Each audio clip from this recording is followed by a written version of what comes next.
പ്രതിപക്ഷ സഖ്യത്തിനെതിരെ പ്രധാനമന്ത്രി നരേന്ദ്രമോദി.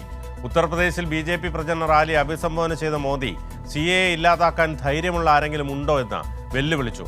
ഇന്ത്യയിൽ അഭയം തേടിയവരെ കോൺഗ്രസ് അവഗണിച്ചുവെന്നും അദ്ദേഹം വിമർശിച്ചു. വിവരങ്ങളുമായി സിബി ചേരുന്നു. സിബി, മോദി മറ്റെന്തൊക്കെയാണ് പറഞ്ഞത്? വിനു, മുസ്ലിം വിരുദ്ധ പ്രസ്താവനയുമായി മുന്നോട്ട് പോകുന്ന നരേന്ദ്രമോദിയും BJPയും വീണ്ടും CAA വിഷയം ഈ ക്യാമ്പയിനിൽ വളരെ വലിയ സജീവ ചർച്ച വിഷയമാക്കുകയാണ്. പ്രത്യേകിച്ച് നരേന്ദ്രമോദി അടക്കമല്ലാതിനെയും ഈ CAA നടപ്പാക്കുന്നതാണ് മോദിയുടെ ഗ്യാരണ്ടി നടപ്പാക്കുമെന്നതിൻ്റെ കൃത്യമായ തെളിവാണ് CAA നടപ്പാക്കിയതെന്നും മോദി പറയുന്നു. മാത്രമല്ല, ഇതിൽ കോൺഗ്രസിനെതിരെയും പ്രതിപക്ഷ സഖ്യത്തിനെതിരെയും വളരെ വലിയ രീതിയിൽ രൂക്ഷമായ ഭാഷയിൽ ആഞ്ഞടിക്കുകയും ചെയ്യുന്നുണ്ട്.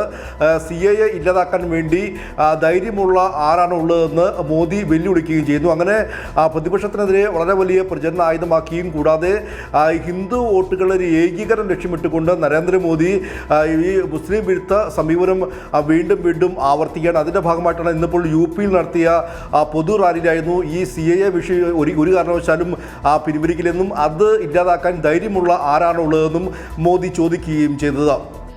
മജ്ബൂറൻ मुसीबत के मारे भारत मां की कोख में आकर के शरण लिया, लेकिन कांग्रेस ने इनकी कभी सूद नहीं ली.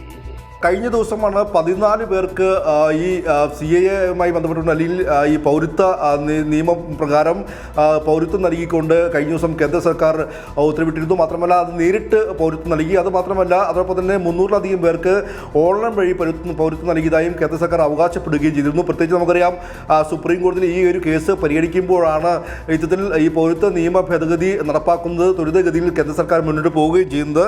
അതോടൊപ്പം തന്നെ ഇതിൽ ഇനി വരാൻ പോകുന്ന ബംഗാൾ, അതോടൊപ്പം തന്നെ UP അടക്കമുള്ള സംസ്ഥാനം, പ്രത്യേകിച്ച് ബംഗാളിൽ കുടിയേറ്റ മേഖലയെല്ലാം തന്നെയും ഇത് വളരെ പ്രചരണ ആയുധമാക്കാൻ തന്നെയാണ് BJPയുടെ തീരുമാനം.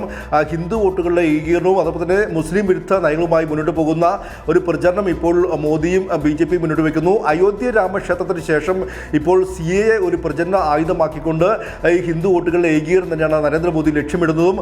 അതോടൊപ്പം തന്നെ ഈ ഇത്തരത്തിൽ കുടിയേറ്റപ്പെട്ടു വന്ന ആളുകളെ അല്ലെങ്കിൽ കുടിയേറിയവരെ ഒരു കാരണവശാലും കോൺഗ്രസ് ഭരിക്കുമ്പോൾ കോൺഗ്രസ്സുകാർ അവരെ തിരിഞ്ഞു നോക്കിയില്ലെന്നും അവരെ സംരക്ഷിച്ചില്ലെന്നും മോദി ഇത്തരത്തിൽ വെല്ലുവിളിക്കുകയും അവർക്കെതിരെ ആരോപണം ഉന്നയിക്കുകയും ചെയ്യുന്നു. എന്തായാലും ഇനി വരും ദിവസങ്ങളിലും CAA തന്നെയായിരിക്കും പ്രധാനപ്പെട്ട പ്രചരണ വിഷയം എന്ന് തന്നെ വ്യക്തമാക്കുന്നതാണ് നരേന്ദ്രമോദിയുടെയും BJPയുടെയും ഇപ്പോഴത്തെ ഈ ഒരു തെരഞ്ഞെടുപ്പ് ക്യാമ്പയിൻ. വിനു.